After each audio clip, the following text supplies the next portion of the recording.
Olá, como vai? Meu nome é Sérgio Cândido de Carvalho e eu gostaria muito que você visitasse meu canal lá no YouTube, tá bom? Você talvez vai receber esse vídeo por um outro meio, então você vai lá no YouTube, não te custa nada, e você ajuda a divulgar, tá bom? Não tem fins lucrativos, nem religiosos, eu apenas falo algo motivacional, tá bem? Então meu nome é Sérgio Cândido de Carvalho, vai lá no YouTube, hein? Vai lá e alegra o meu coração, tá bem? Muito bem, eu gostaria de falar hoje sobre um assunto muito legal, como relacionar bem com as pessoas. É fácil? Não. Eu relaciono bem sempre? Não. Por mais que eu me esforce, faça de tudo, sempre haverá alguém que não vai gostar de algo. E o nosso relacionamento muitas vezes não vai ser legal. Mas, sobretudo, há algumas técnicas, algumas coisas que nós podemos fazer e nós diminuímos um pouquinho esse prejuízo, né? Porque nós podemos usar algumas táticas que aquelas pessoas talvez que não relacionariam bem conosco passem a fazê-lo, por quê? Em razão da nossa atitude, do que nós podemos fazer. E para ilustrar isso, tem uma história muito legal. Eu até contei essa história em um vídeo lá em abril, agora deste ano mesmo. Mas hoje ela acaba aqui para o nosso tema, para o nosso assunto, que é o seguinte: um cidadão procurou um vizinho que era considerado um mestre, um ancião, um conselheiro, uma pessoa de bem, e contou para ele, falou: olha, que eu briguei com aquele vizinho, eu vou chamar um vizinho do lado esquerdo e um do lado direito, eu briguei com aquele vizinho do lado direito lá, e aquele ignorante, e estava muito nervoso, e disse: eu falei isso com ele, e falei umas boas verdades, e briguei mesmo, briguei por causa disso, falei tudo que eu tinha que falar com ele, e desabafou uns 10 minutos, mas ele estava muito nervoso. E o mestre, então, escutando aquilo, ao término, disse assim: tá certinho. E o rapaz, então, deu aquele alívio, apertou a mão do mestre, agradeceu e foi embora. E a esposa do mestre estava sentada lá, ouvindo. Minutos depois, o outro vizinho, que eu chamei de lado direito, chegou lá e bateu e falou: mestre, eu vim conversar com o senhor é um conselheiro nosso aqui da comunidade, e eu estou muito nervoso, estou com muita raiva. O que é que foi? Eu briguei com aquele vizinho lá, que eu vou chamar do lado esquerdo. Eu briguei com ele e falei com ele muitas verdades, sabe? Eu briguei por causa disso, isso, falei tudo com ele. E o homem estava muito nervoso. E o mestre escutou tudo. Quando ele terminou de falar, o mestre disse: tá certinho. E ele levantou, alívio, apertou a mão do mestre e saiu. A esposa do mestre levantou de lá e veio e falou: olha aqui, seu anciãozinho safado. Os dois vieram aqui falar a mesma coisa, um acusando o outro, e você vai e dá a mesma resposta, tá certinho. E ela estava muito nervosa, e ela furiosa, os olhos dela estavam vermelhos e babando de raiva e xingando ele, dizendo: você é um canalha, você para mim não tem personalidade, tá me ouvindo? É isso que eu penso de você. Quando ela calou-se, ele disse: tá certinho. Que legal, isso é filosofia. Com uma história dessa, na sala de aula de filosofia, nós passamos o tempo inteiro de uma aula, sabe? Então é muito interessante você e eu entendermos o seguinte: na hora da raiva, é um perigo você determinadas conversas que nós vamos ter com alguém, determinadas respostas. Quando a pessoa está nervosa, tem que esperar a raiva secar. Então nós temos algumas técnicas para a gente aprender a viver, a relacionar bem com as pessoas. Eu vou te passar algumas aqui. Vou enumerar que fica mais fácil. Mas veja bem, se eu quero relacionar bem com as pessoas, você quer relacionar bem com as pessoas, primeiro, treine a sua mente para entender as causas e não as reações do outro. Porque o que acontece? Quando a pessoa vem com paus e pedras, ela teve uma ignição, um início para aquilo. Então eu tenho que descobrir o que foi. Às vezes pode ser algo errado, pode ser uma mentira, pode ser um equívoco. Por isso que a gente tem que ter a mente treinada. O que eu tenho que fazer? Eu vou entender a causa. Eu vou ouvir, vou escutar e entender. Aí eu posso tentar falar alguma coisa para resolver, para aquela situação ser mudada. Então, vou te dar um exemplo. Se você não for cristão, me perdoe, mas os cristãos vão entender bem que Jesus é o Filho de Deus. Quando Jesus estava na cruz, todo machucado, ferido, passou a noite inteira em sofrimento, sem comida, sem água, coroa de espinhos, sua face toda cheia de sangue, suas mãos pregadas, seus pés pregados. O que ele diz para o Pai? Ele diz: Pai, perdoe-lhes, porque eles não sabem o que fazem. Olha só, Jesus então preocupava-se muito mais com a mente, com o entendimento das causas e não das reações. Ele tinha uma meta, um propósito, uma ideologia, e ele sabia que para cumprir ele teria que passar por aquela situação de crucificação. Aquelas pessoas que estavam lá não entendiam isso. A maioria, mesmo os seguidores dele, não entendiam ainda. Então, é entender as causas e não as reações. Primeiro ponto. O segundo ponto é: treine a sua mente a viver a poesia agradável da tolerância. Que legal isso! Quando alguém te decepciona ou te abandona, muitas vezes a motivação, a ignição disso não é você. São problemas que aquela pessoa está enfrentando. Eu aconselhei muitos casais, muitos. E quando você escuta a mulher falar, você pensa, esse homem é um demônio. Quando você escuta ele falar longe dela, um longe do outro, você fala, essa mulher é um demônio. Por quê? Porque nós sempre queremos mostrar o nosso ponto de vista. Então, daí a importância da gente ter essa poesia agradável da tolerância. O que é a tolerância? É a virtude que se admite modos diferentes, ainda que eu desaprove. Isso que é tolerância. Eu convivo com uma pessoa e admito as reações, o modo diferente dela, ainda que eu seja contra aquilo, a menos que seja um crime. Eu não vou concordar com coisas que são crimes, mas eu tenho que aprender a conviver com o outro, eu tenho que ser compreensivo, poupar as críticas nas horas erradas. Por quê? Porque muitas pessoas falam assim, eu fiz uma crítica e ele ficou morrendo de raiva de mim, eu fiz uma crítica construtiva. Olha só, o que é crítica? É crítica. A crítica vai ser construtiva ou destrutiva de acordo com a recepção do hospedeiro. Então eu faço uma crítica, ela vai ser construtiva pelo que eu penso? Não, é pelo que o outro recebeu. Como que o outro entendeu a crítica que eu fiz a ele ou a ela. Então essa poesia agradável da tolerância é você saber ouvir o outro. Mantenha calma, aguarde um pouquinho. Quando ele estiver mais calmo um pouquinho, você leva ele a entender um modo diferente. Eu lembro que minha mãe sempre dizia, na hora da raiva, conte 1, 2, 3, 4, 5. Se não passou, vai até 10. Mas passa. Já é comprovado cientificamente que a raiva, em 5 segundos, ela tem uma outra conotação, ela passa e você pode fazer as piores coisas da sua vida em 5 segundos. Você pode ser poupado de tomar a pior atitude da sua vida se você contar até 5. Então, terceiro ponto, como relacionar bem com as pessoas? Tenha intrepidez para analisar as suas próprias deficiências. O que é isso? Autoanálise. Quando eu não sei fazer isso, eu sempre culpo o outro.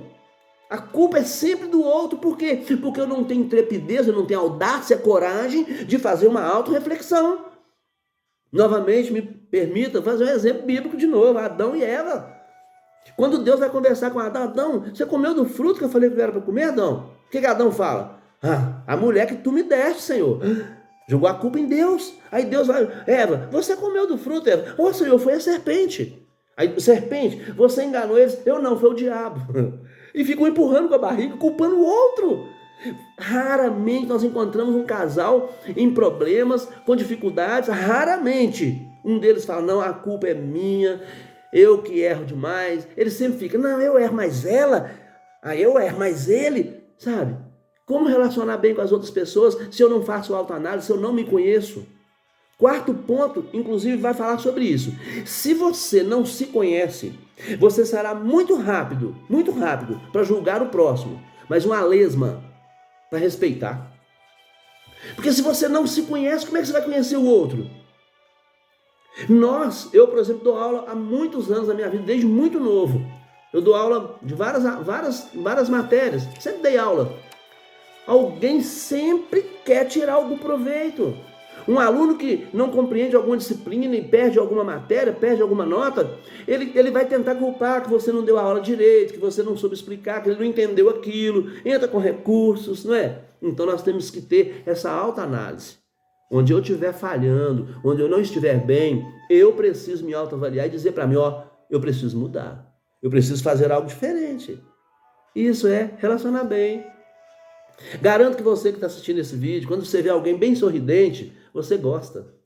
Você chega em um ambiente, tem aquela pessoa sorridente, que sorri para todo mundo, não aquela pessoa espalhafatosa, mas uma pessoa agradável, que sorri, que está sempre com um sorriso agradável. Nós todos gostamos disso. Por que não somos assim, então? Por que não? Por que não dar sorriso para as pessoas? Semana passada eu fui em uma determinada clínica e cheio de pessoas, tudo muito limpinho, muito bonito. E eu estava passando próximo, um banheiro, e tinha uma senhora com aquela placa embaixo, cuidado, né? Piso molhado. E aquela senhora estava lá, uma senhorinha, passando um pano de chão. Eu passei, passaram várias pessoas, eu voltei. Falei, senhora, por favor, um minutinho. Ela, pois não, senhor. Eu falei assim, eu parei para dizer que a senhora é muito importante. Ela, senhor? Eu falei, é. Eu parei para dizer que a senhora é muito importante. Essa clínica aqui é bonita, tudo limpinho, tudo funcionando bem. Deve ser uma clínica de renome. Muitas pessoas vêm aqui porque indicam, porque gostam do ambiente. E a senhora faz parte disso. A senhora faz a limpeza, a senhora faz isso aqui ficar agradável. Ela começou a chorar. Mas correram lágrimas. Ela disse, oh, moço, muito obrigado. Eu disse, não, obrigado não. Eu que agradeço a senhora. Esse trabalho da senhora é valioso. Ela entrou em lágrimas. Sabe por quê? Porque ninguém elogia. Se você for no hospital fazer uma cirurgia, quando você vai para o bloco cirúrgico, se ele não estiver bem limpinho, as pessoas pegam infecção hospitalar. Mesmo limpinho, costuma pegar. Então, só aquela palavra agradou o coração daquela senhora. Então, quer relacionar bem com as pessoas? Quinto ponto, rompa as barreiras do preconceito. Preconceito é terrível. Não tente fazer o outro engolir as suas ideologias, os seus pensamentos. Seja exemplo. Há muitas coisas aí que eu não concordo. Muitas coisas que não tem nada a ver com o meu estilo de vida. Mas eu não posso ser preconceituoso com relação àquilo. Eu posso mostrar ao outro que aquela atitude poderia ser diferente ou que poderia tomar uma outra e não aquela. Mas para eu me relacionar bem com o outro, eu tenho que entender ele do jeito que ele é. Se eu tiver na minha mente que ele precisa mudar em algo pelo meu entendimento, eu tenho que fazer o meu entendimento, entrar no entendimento dele para ele querer fazer algo diferente para mudar, sabe? Então, isso nós temos que fugir do preconceito. Quer relacionar bem com as pessoas? Entenda a pessoa do jeito que ela é. Trata com o carinho que ela merece, que ela gosta de ter. Você tem muitos amigos? Chame seus amigos pelo nome. As pessoas adoram serem chamadas pelo nome. Sexto ponto, relacionar bem com as pessoas. Seja otimista, você não perde nada. Tem um filósofo, eu esqueci o nome dele, eu fui pesquisar no Google antes de fazer o vídeo, mas acabei não conseguindo, tem um monte de papel aqui em cima da mesa, tudo cheio de papel aqui, e eu não me lembro o nome dele, então você me perdoe. Mas o filósofo antigo, parece-me que é até alemão, ele disse o seguinte, a minha filosofia é uma filosofia real. Com relação a Deus, respondendo um aluno, ele disse, com relação a Deus, eu não posso te garantir se ele existe ou não. Mas sabe o que eu faço? Eu aposto em Deus. Se ele não existir, eu não perco nada. Mas se ele existir, eu ganho tudo. Olha isso! Que coisa sensacional! Então, se você usa o otimismo para conviver com as pessoas, você vai transmitir para elas coisas boas. Ah, mas você vai ser otimista em algo e aquilo não acontece, a pessoa vai ficar frustrada. Perdeu nada. Se você fosse pessimista, ia acontecer do mesmo jeito. Tem pessoas que falam assim, eu não levo desaforo para casa, eu falo na lata, eu falo na cara, é tete a tete, eu não deixo para depois não. Quando alguém me fala isso, eu falo, oh, que pena, que pena. Por quê? Porque você leva o desaforo para casa assim. Com essa atitude de falar na lata, de responder na hora, tete a tete, olho no olho, você levou sim para casa. Só não leva desaforo para casa aquele que tem tolerância, aquele que sabe dialogar, aquele que resolve o problema ali. Porque se você fala na cara e responde no nível do outro, você está levando sim, você não sabe, mas psicologicamente você está levando. O registro automático da memória, né? O RAM, que o Augusto Cury é ele, faço referência a ele aqui. O registro automático da memória registra, aquilo fica lá, a janelinha killer está aberta lá. Quando alguém te ofende, grita, fala algo que você não concorda, não responde na lata não, responde na democracia, responde na educação, conversa com a pessoa. E isso bate bem com o último tópico, o nosso 7º tópico para relacionar bem com as pessoas. Sabe qual é? Seja luz na vida dos outros. Cidade de Paris é linda. Paris é maravilhosa. Nós vemos na televisão, nós ficamos emocionados. Tóquio, que coisa linda. Você vê na televisão, um vídeo, você fica fascinado. Que lugar bonito, que iluminado. Eu estive em Madrid, uma época de festa, estava tudo iluminadinho. Que lugar lindo. Meu Deus, é lindo demais. Eu estive em Dublin, na Irlanda, e era um dia que estava tudo iluminado, era época de chuva, estava aquele escurinho frio, e tudo iluminado assim, tudo bacana, era para o final de ano. Eu fiquei fascinado. Dublin é linda a cidade, muito bonita. Mas sabe de uma coisa? Nós podemos ser essa iluminação na vida do outro, nós podemos ser esse luzeiro na vida do outro. Como? Tentando relacionar bem com eles, como nós acabamos de falar aqui. Nós falamos 7 tópicos. Primeiro, quer relacionar bem com as pessoas? Treine a sua mente para entender as causas e não as reações. Treine a sua mente a viver a poesia agradável da tolerância. Tenha intrepidez para analisar as suas próprias deficiências. Se você não se conhecer, você é rápido para julgar o outro e uma lesma para respeitar o outro. Quinto, rompa as barreiras do preconceito. Sexto, seja otimista e não pessimista. Você não perde nada. Sétimo, seja luz na vida dos outros. Tudo que é iluminado é bonito, é lindo e é maravilhoso. Então nós devemos ser isso na vida dos outros. Portanto, para a gente encerrar, não espere flores dos outros. Plante o seu próprio jardim. As pessoas amam as flores, amam o perfume das suas flores, mas poucas querem sujar as suas mãos na lama ou espetar o dedo no espinho. Relacione bem com os outros, vale a pena, eu também estou me esforçando, mas vai dar certo. Um abraço, até o próximo vídeo. Ó, vai lá no YouTube, Sérgio Cândido Carvalho, dá um like, se inscreva lá, tá bom? Abraço, até o próximo.